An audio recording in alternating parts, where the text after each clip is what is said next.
Hola, ¿qué tal? Buenas tardes. Una disculpa por los atrasos y por los inconvenientes. De hecho, justamente ahorita tuve un enorme problema técnico. Se me desactivaron todos mis micrófonos y altavoces. Ahí por si alguien sabe sobre tecnología y avisarme o decirme qué es lo que tengo que hacer o qué puedo hacer. Por eso hoy me van a ver como muy trabado porque la solución fue recuperar el video y el audio desde el teléfono. Pero pues, para no dejarles sin lo interesante y lo importante de este canal, pues dije, pues ni modo, así es la vida.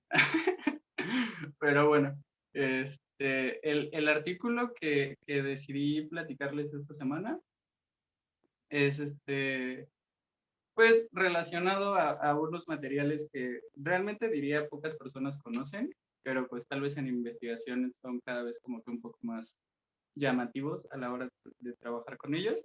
Y pues como el canal lo indica, claramente estaremos nosotros pues hablando de estos metales a nivel nanométrico, ¿no? Entonces el tema de hoy pues ha sido nanoplataformas de metales líquidos y sus aplicaciones contra el cáncer.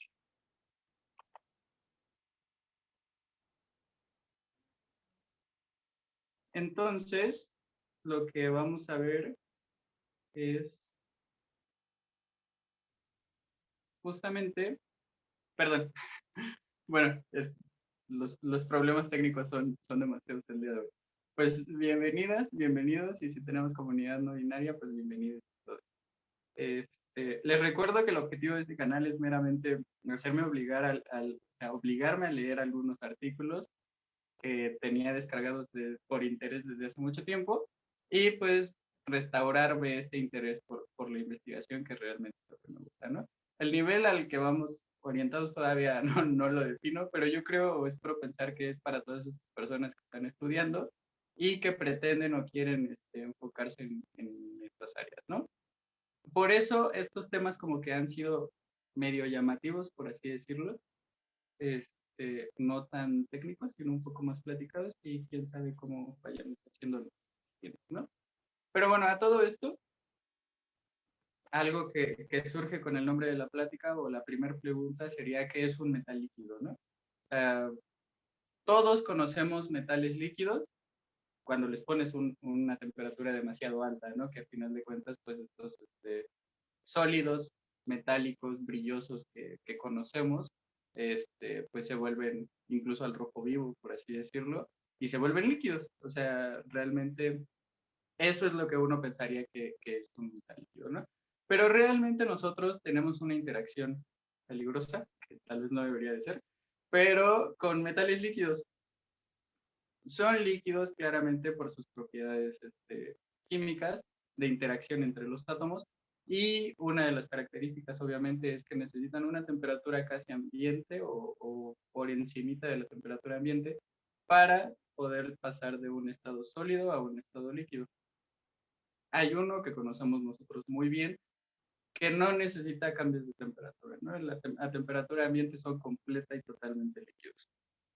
Y les digo que nosotros lo conocemos porque realmente los termómetros que nosotros utilizamos actualmente están hechos de mercurio.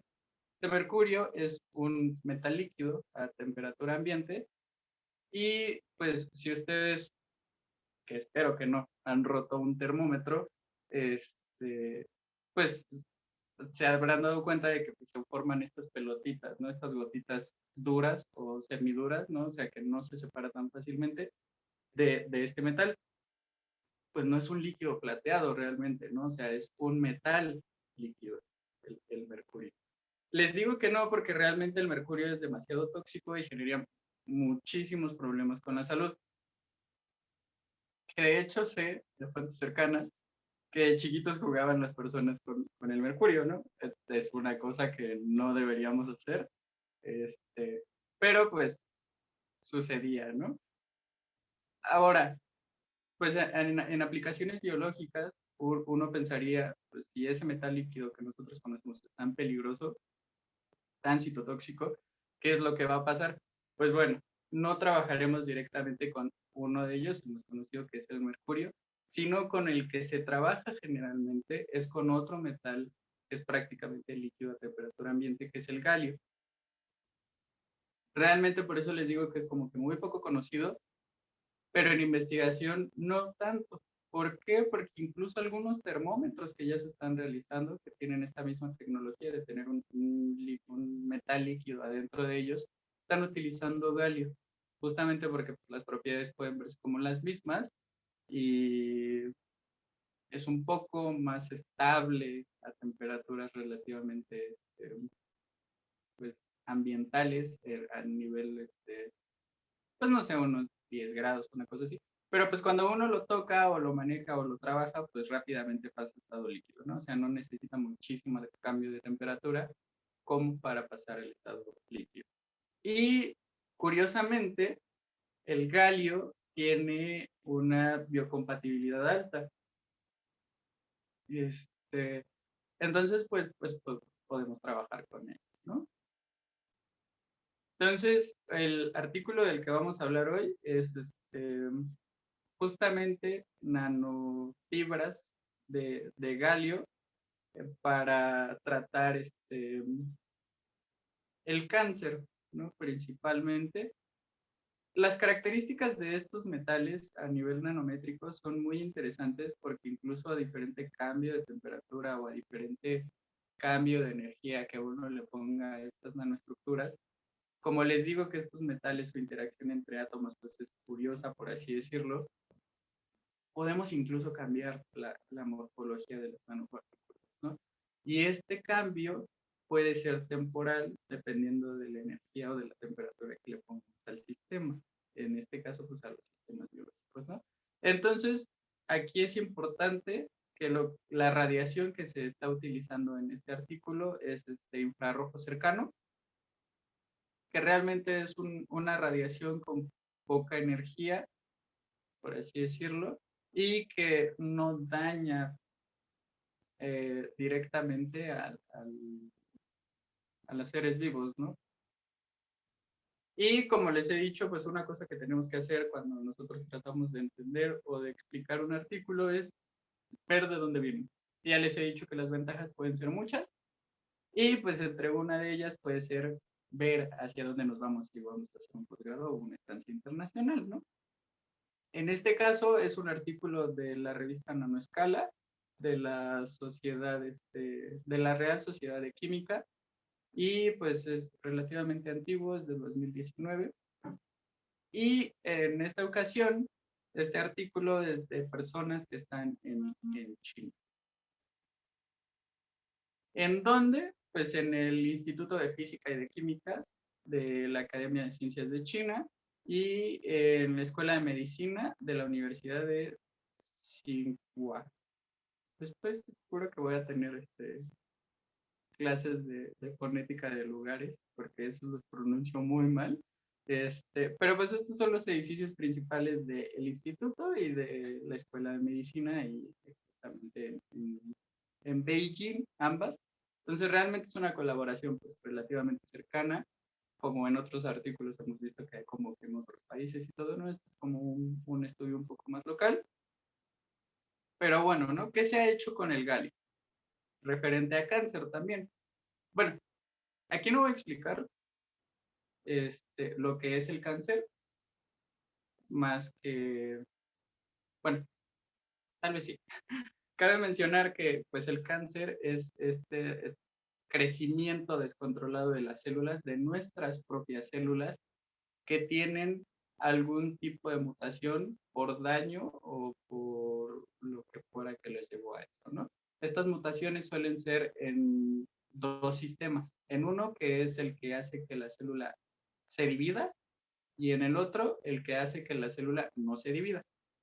Entonces, cuando esta desregulación de cuándo sí puedes crecer y cuándo no puedes crecer en el organismo, o sea, las indicaciones a la célula, se descompone con mutaciones, lo que pasa es que la célula se divide mucho y no la pueden frenar, ¿no? O sea, su maquinaria de división está al máximo y su maquinaria de freno está, pues mal, también, ¿no? Entonces hay una desregulación y lo que pasa es que crecen masas de la misma célula con mutaciones o algunas otras relacionadas que deriva en una masa amorfa generalmente contenida por el tejido que está alrededor, ¿no? O sea, por eso luego tienen formas, pero realmente el crecimiento pues, así, es una masa.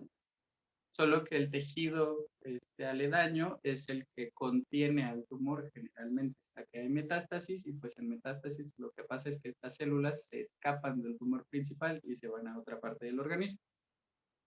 Pero una cosa importante también que vamos a ir viendo es que estas células, como son nuestras, tienen en su superficie señales, ¿no? O formas de detectar el ambiente.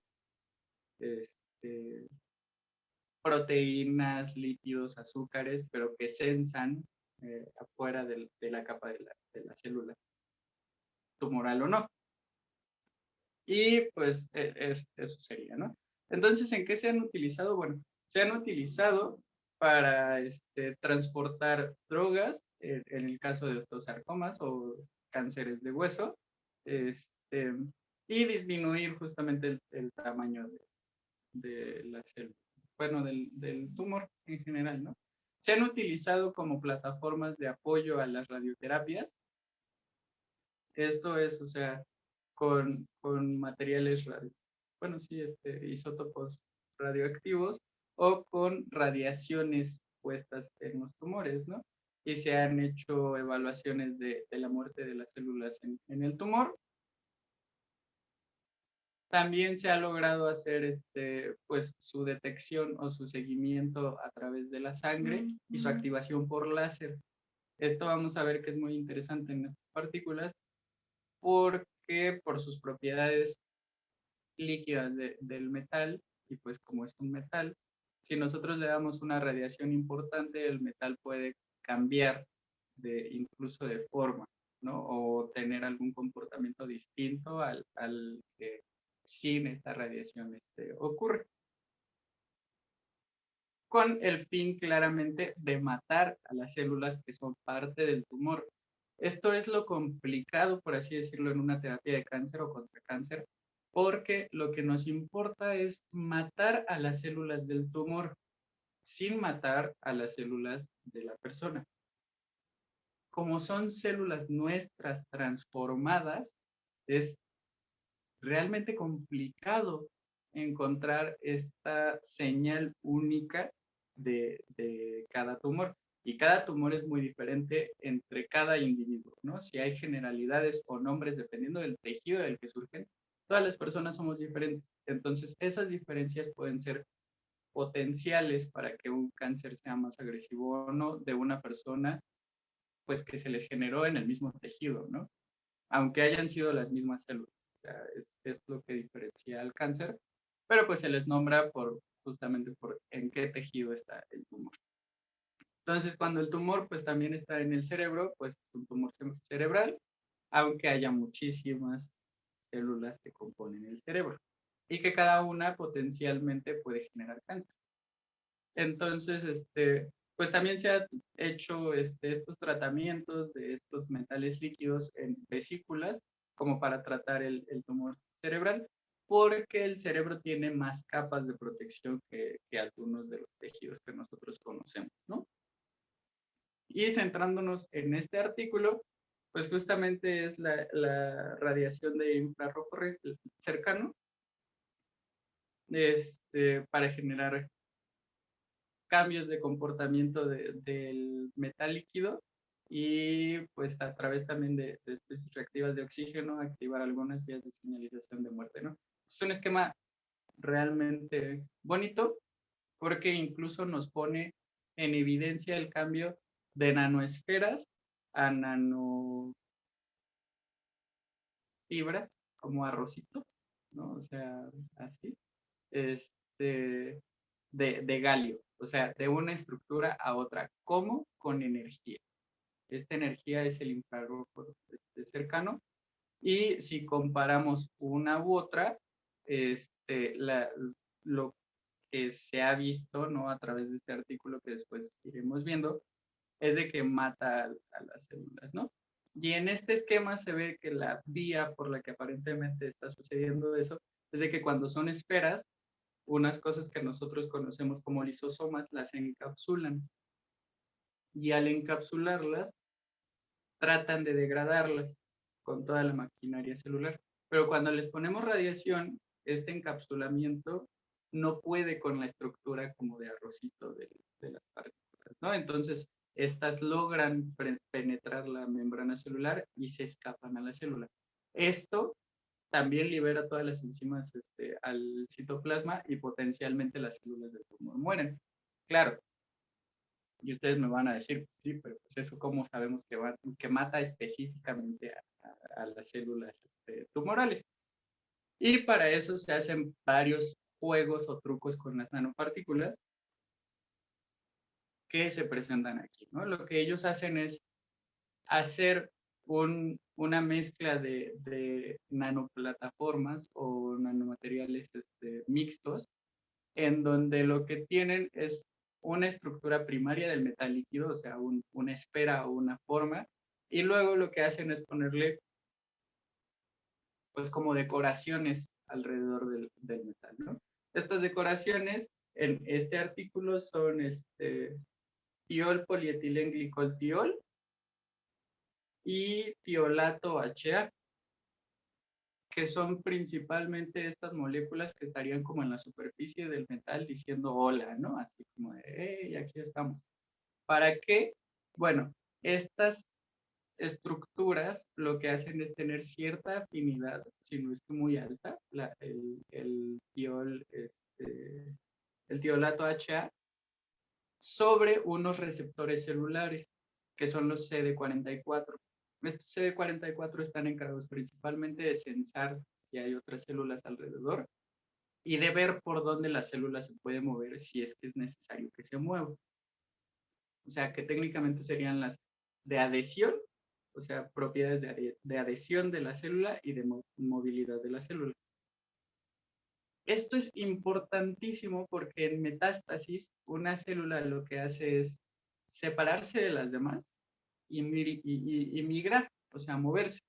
Entonces, evaluar el comportamiento de estos receptores de las células son un blanco terapéutico importantísimo, porque además la mayoría de las células del tumor tienen pues, sobreexpresado estos receptores, justamente porque su intención es ver quién está alrededor y si tienen la oportunidad y el desarrollo suficiente, pues se escapan, ¿no? O sea, el tumor quiere sobrevivir y viajar, prácticamente.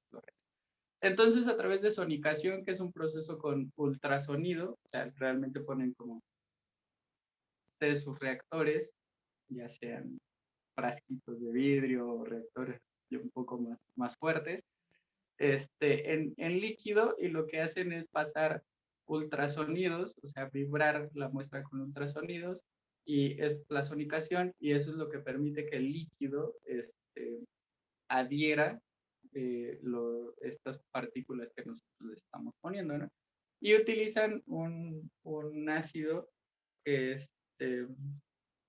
bueno, no es una sal, que se llama CETAP, que es suele utilizarse como surfactante para muchas de las reacciones, pero pues esto es lo que utilizan ellos justamente para generarlo, ¿no?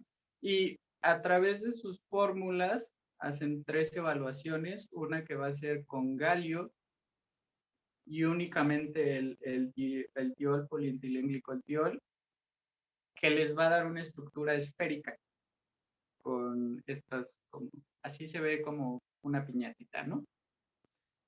Y otra que van a utilizar galio, le van a poner el CETAP y también le van a poner el tiol polietilenglicol. Las dos tienen tiolato HA, ¿no? Pero, o sea, y este cambio con el CETAP lo que va a hacer es que la estructura se haga como estos arrocitos que les cuento, ¿no? Es que se pueden ver como rectángulos si ustedes solo ven una de las caras, pero recordemos que los materiales son en tercera dimensión. Entonces, pues se ven como arrocitos, ¿no? Como así. Pues sí, como un arrocito. Yo creo que esa imagen puede funcionar.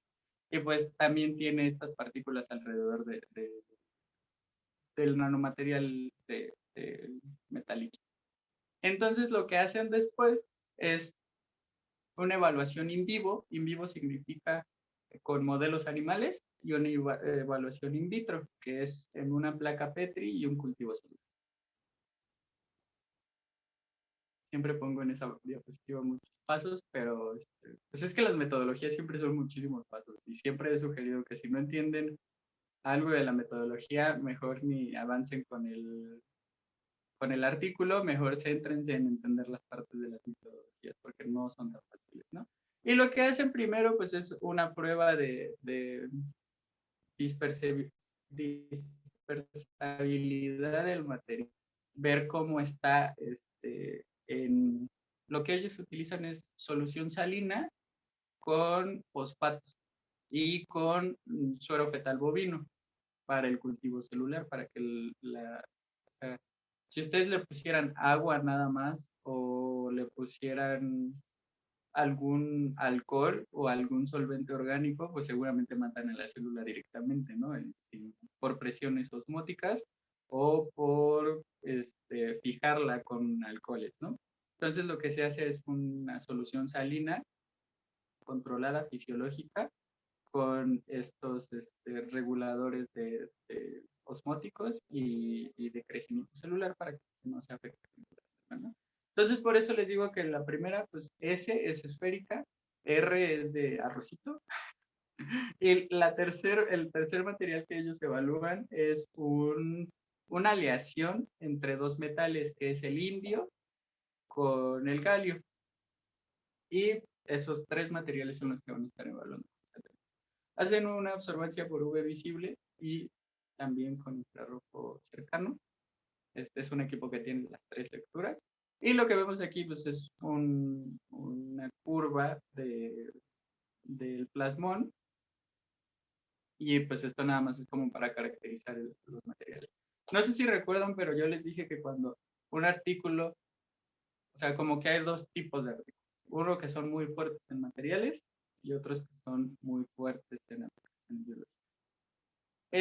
Pues tiene un poco más de aplicaciones biológicas que del material, ¿no? Pero esto ya lo habíamos visto en otros artículos, o sea, el UV visible, tiene infrarrojos cercano, que es nada más ampliar un poco la lectura del aparato.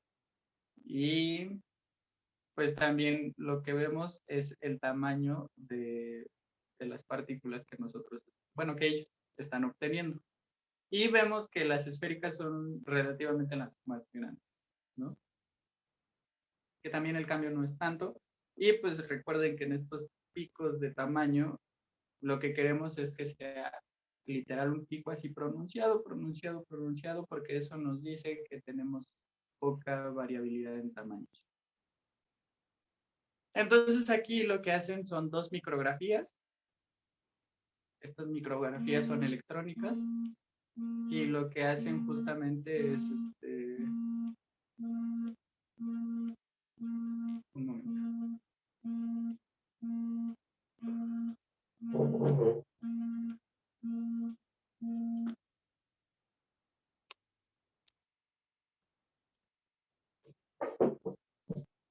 Hizo una disculpa. Bueno, lo que hacen pues es ver la superficie o la transmisión electrónica de los materiales, ¿no? Por eso se llama una SEM y otra TEM. Entonces, aquí lo que podemos ver es como un mini aglomerado, ¿no? En el SEM de la superficie del material, pero pues es porque la cantidad de muestra que se necesita es más alta que para la técnica de TEM. Porque si nosotros logramos enfocar, ¿no? Así ver a precisión, podemos ver incluso las estructuras, ¿no? Y como les comentaba, o sea, las esféricas tienen pues unas pelotitas que yo diría que sí casi se ven esféricas, ¿eh? O sea, su estructura es muy, muy particular, que estamos hablando también de metales líquidos. Y los metales líquidos van a tratar de formar estas gotas, por así decirlo, ¿no? Y luego tenemos con la otra técnica, estos que les digo, pues ya sí en micrografía no se ven tanto como arrocitos o arrocitos de estos que no tengan tanta punta, tal vez se ven como unos prismas, ¿no? Medio rectangulares, o circulares, ¿no? Como un contenedor. Pero yo digo que la mejor referencia es como un arroz, ¿no? Sí. Bueno, es que también hay arroces chatos y eso es a lo que yo venía pensando, ¿no? Hasta ahorita pensé que podía haber arroces muy alargados que parecen como espinas y pues esos no, ¿no? O sea, arroces pues como achatados. Y pues tenemos las imágenes. Entonces con esto el autor nos está diciendo estos son mis materiales y la forma es esta, para que no me crean. Y lo que ellos hacen es, bueno, ¿qué pasa cuando estos materiales se enfrentan a condiciones ácidas? Como algunas zonas de la célula, ¿no? Como los lisosomas.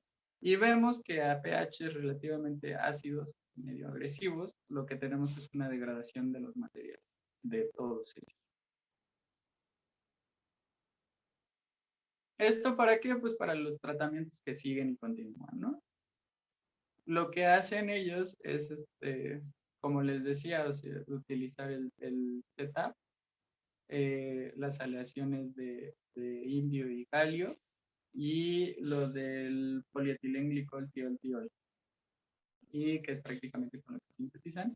Y luego evalúan en el artículo el cambio que tienen estas nanoestructuras cuando se les ataca, por así decirlo, con un láser infrarrojo, ya, con aproximadamente, lo que hacen es empezar con 0.5 watts y luego ir aumentando y evaluando cada 10 segundos cómo está el comportamiento y el cambio de temperatura de cada material.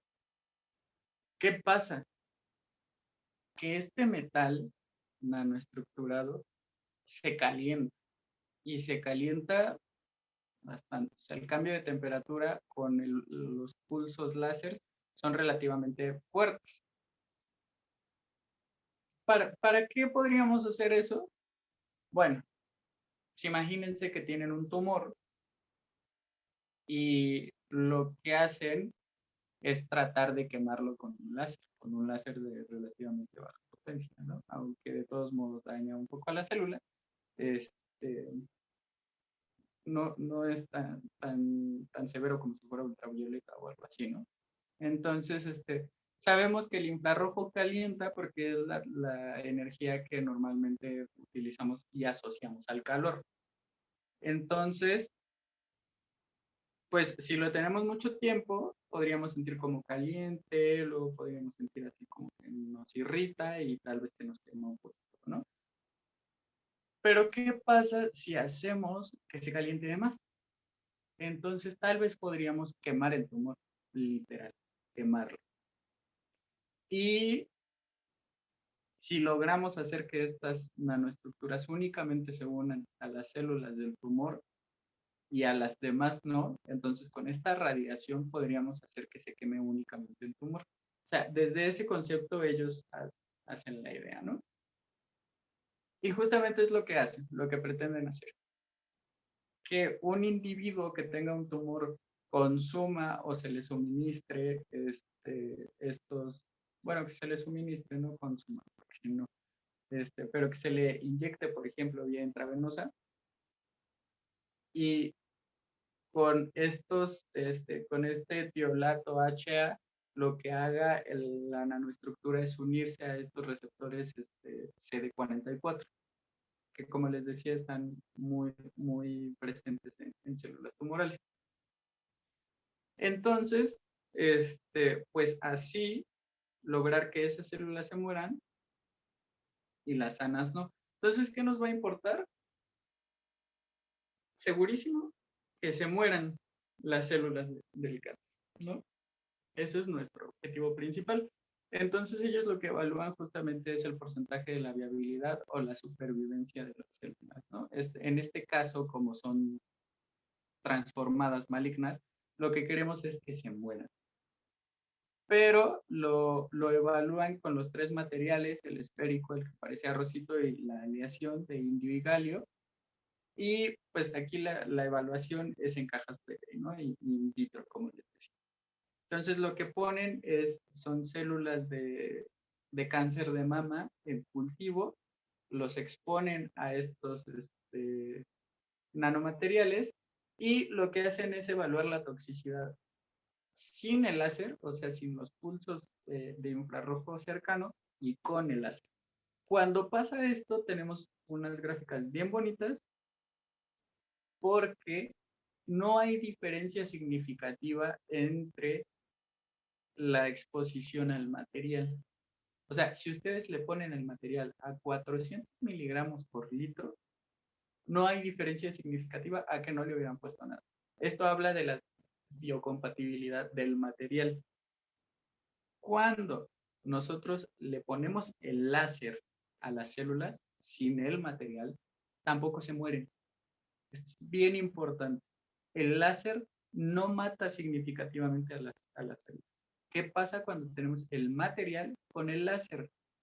Todas matan a las células de manera significativa. Es decir, es dosis dependiente, entre más material le ponen al cultivo, más células se mueren, pero es específico. El láser no los está matando y el material no los está matando. Lo que está matando a la célula es la combinación de la radiación láser con el material. O sea, se necesitan las dos, sí o sí, para matar. Y esto es importantísimo, ¿no? O sea, si no tuviéramos esto y solo el láser las está matando, pues ¿para qué le pones el nanomaterial?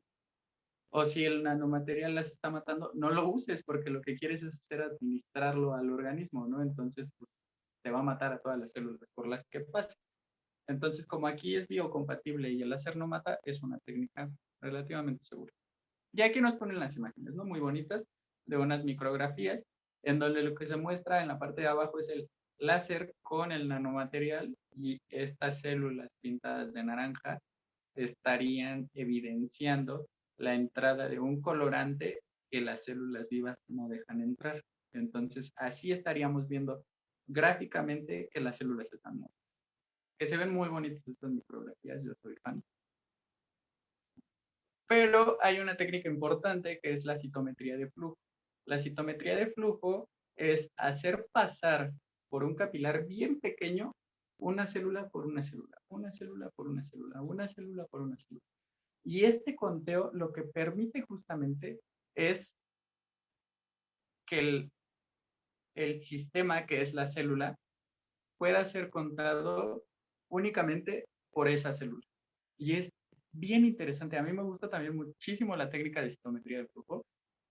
Ahorita las mejoradas están padrísimas porque pues ya tienen levitación magnética, pinzas ópticas y todo eso, en donde lo que pueden hacer literal es trabajar con una sola célula. Entonces, el principio es contar célula por célula. Cosa que si ustedes ven en la imagen anterior, pues es una placa de células llena de células, o sea, así saturada de células, y aquí no, aquí lo que hacemos es ponerlas en suspensión y contar de una por una, de una por una. Entonces, lo que ellos evalúan justamente es estos cuadros de citometría de flujo, lo que hacen es ver en uno de los ejes la intensidad de brillo de un fluorocromo y en el otro de los ejes otro. Normalmente se ponen diferentes relacionados justamente a la supervivencia o a la muerte. El ensayo, la técnica que utilizan es MTT, que es conocida, pero ellos lo que ven es anexina 5 y ficoeritrina. Y lo que tenemos abajo es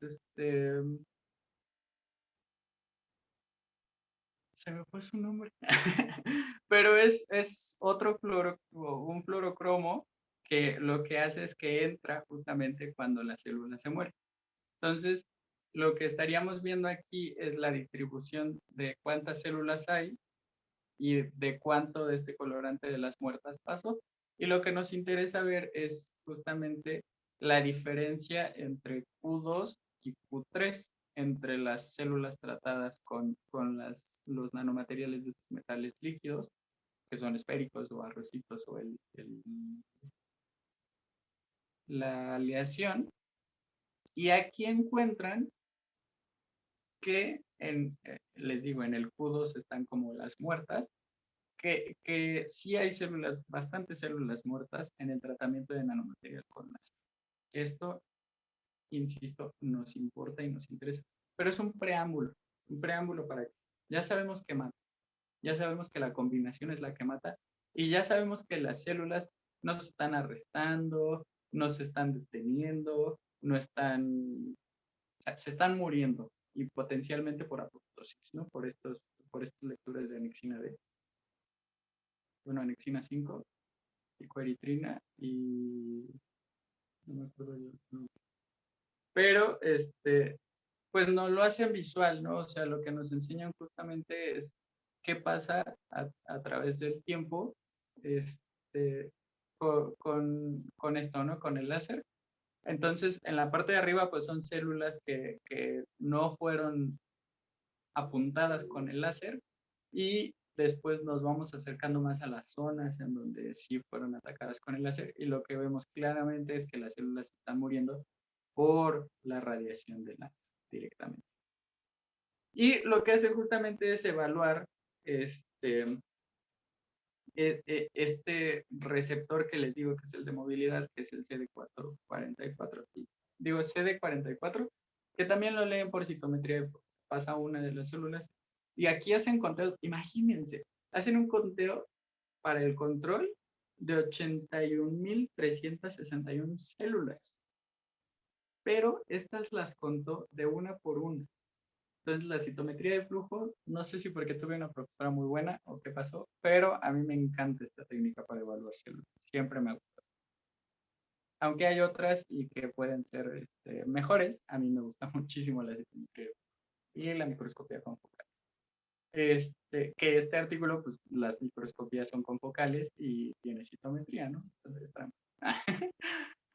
ya aquí lo que hacen ellos es evaluar justamente en animalitos. En animalitos están utilizando ratas. Aquí se me hizo curioso, bueno, no tanto, porque lo que están haciendo es evaluar cáncer de mama. Y lo que hacen es evaluar en hembras de ratitas, ¿no? Porque normalmente no se trabaja con hembras a menos que sea algo hormonal o asociado a, porque justamente estas variaciones en las hormonas hace que los modelos sean un poco más difíciles de tratar. Aquí como se trata de un cáncer de mama asociado a producción de hormonas, pues por eso están utilizando ratitas hembras, ¿no? Entonces lo que hacen es literalmente administrarles estos nanomateriales, el galio líquido en esfera, en arrocito y la aleación con indio, y ver en sangre los iones de galio por unidad gramo por gramo. Entonces lo que ven es que en sangre a las 12 horas parece ser que hay o sea, todavía se tiene presencia del galio en sangre y lo mismo buscan en las otras aleaciones, ¿no? Bueno, en los otros nanomateriales. Aquí dice metales líquidos porque no solo es galio, no solo se ven iones de galio, sino que están viendo iones de galio en los nanomateriales que solo tienen galio y en la aleación pues también se ve el indio, ¿no? Y esto pues lo que hacen es justamente ver qué cantidad en unidades gramo por gramo hay para ver cómo se distribuyen estos nanomateriales. Y parece ser que el que más concentración tiene en sangre es el que parece arrocito, que vamos viendo por qué, ¿no? Entonces, lo que ellos también evalúan es a la ratita y ven el peso de la ratita, ¿no? O sea, cuando ustedes trabajan con animales, una de las cosas que se debe de ver de origen es el crecimiento del animal, ¿no? Y las que son tratadas con los nanomateriales, parece ser que son un poco más flaquitas. Nos lo comentan en el artículo, pero no nos dicen si si hay relación, qué pasó, cosas así, ¿no?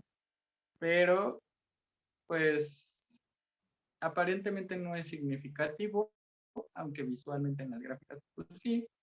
Entonces, ahí yo creo que sería buena idea que alguien pues evaluara qué pasa con el metabolismo y estos nanomateriales. Lo que hacen también es evaluar el volumen del tumor, porque estas ratitas lo que hacen después a unas de ellas es inyectarle células de tumor de rata en las mamas, ¿no? Bueno, no, en la pielecita, pero el tumor es de mama. O sea, las células que les inyectan es de mama.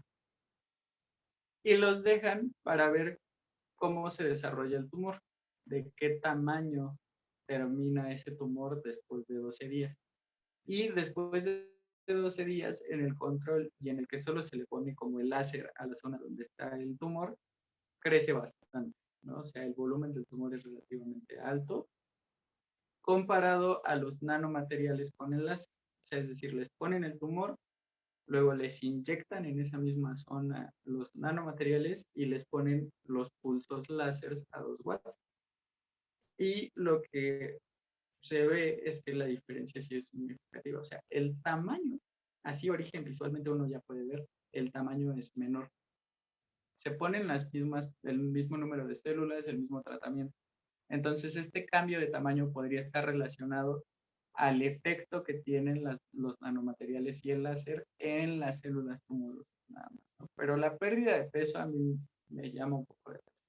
Luego, lo que hacen es evaluar el cambio de temperatura sobre las ratitas de qué es lo que está pasando. Y esto se hace fácilmente con una cámara infrarroja y evaluando con un programa de imagen los cambios de la lectura del termograma. No, es una foto infrarroja, pero pues podría arrojar ahí es una gráfica de calor, ¿no? Que seguramente muchos han visto. Es esto, azul frío y rojo más caliente, ¿no? Entonces lo que hacen es ver la diferencia en la temperatura en grados Celsius de cada una de las zonas que presenta el animalito, ¿no? Entonces cuando le ponen 300 segundos de láser a la zona del tumor y tiene los nanomateriales, lo que se ve es que la temperatura se dispara, o sea, aumenta. Aumenta muchísimo más en las que parecen arrocitos. Y esto, pues, si ustedes llegan a ver la imagen, se ve la ratita en donde se le pusieron los tumores y si ustedes ven incluso se ve como quemado, ¿no? La zona, o sea, el tumor como expuesto y negro, un tejido necrótico, pero aparentemente hay sobrevida. O sea, este tratamiento no mata a las ratas, aunque son anestesiadas en el proceso, claramente por protocolos bioéticos. Parece ser que las ratitas pues no se mueren, o sea, aunque podría decirte que les estás quemando una zona de su cuerpo, no se están muriendo. Y esto pues puede ser importante médicamente hablando porque tener un láser en una zona quirúrgica es relativamente fácil y pues si a ustedes les pusieran un tratamiento con estos nanomateriales y luego les ponen el láser y esos nanomateriales están únicamente en la zona del tumor, entonces a ustedes así como abiertos con el tumor expuesto y el láser podría quemarse el tejido, solo el tejido tumoral o reducirse en tamaño para que después un médico cirujano lo extraiga, ¿no? Con los bordes contenidos y sin riesgo de metástasis. Entonces, como esto es lo importante, por así decirlo, lo que ellos hacen también es, bueno, se sacrifican algunas ratitas, se les extrae el tumor y pesan el tumor. Entonces, cuando no tienen nada, el tumor disminuye. Digo, el tumor es grande. Con el láser tiene casi el mismo tamaño que el control, aunque sí existe una diferencia entre ellos, ¿no? Y los nanomateriales que, o sea, los tumores que tuvieron exposición a los nanomateriales y al láser disminuye drásticamente el tamaño del tumor. ¿Qué puede estar pasando aquí? ¿Qué es lo que no querríamos en la técnica? Que las células se escapen, que las células migren o que el daño que existe en la zona sea muy alto. Entonces, considerando eso claramente, lo que hacen después son evaluaciones del tejido de toda la ratita, justamente para buscar primero en dónde se está quedando este nanomaterial que ustedes les inyectan, ¿no? Porque pues creo que es una pregunta que todos nos hemos hecho de chiquitos, o si no he escuchado demasiado, es ¿cómo sabe esa pastilla en dónde me duele? ¿O cómo sabe el medicamento en dónde me duele? Pues no, no lo sabe. O sea, lo importante son las dianas terapéuticas, ¿no? A qué rutas metabólicas o a qué procesos fisiológicos va dirigido el medicamento. Pero su distribución es orgánica la mayoría de las veces. O sea, todo el cuerpo tiene ese medicamento. Entonces, pues si te estás inyectando un metal líquido, ¿no? Dopado con algo, ¿qué está pasando? Y ellos, al sacrificar a las ratas, lo que hacen es un conteo de galio en cada uno de los tejidos de la ratita. Entonces ven que significativamente en donde se está quedando ese nanomaterial es en el hígado y en el vaso. Y que aparentemente hay poco en el corazón y en los riñones. Recordemos que la mayoría de fármacos se desecha por riñón, otros por hígado. Entonces lo que ellos hacen es justamente hacer cortes histológicos de los animalitos para ver si se generó un daño. Y lo que hacen es rastrear el galio, ¿no? Y vemos que significativamente no hay tanto daño de tejido, pero lo que sí ven es que el, el, el páncreas y el riñón están como en cierto estrés fisiológico. Podría ser porque están justamente tratando de deshacerse de los nanomateriales.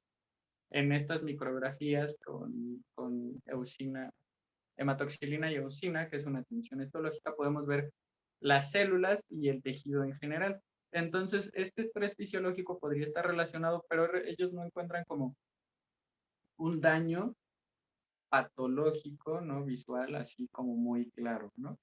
Entonces, pues no lo reportan, pero sugieren que se hagan más estudios relacionados, ¿no?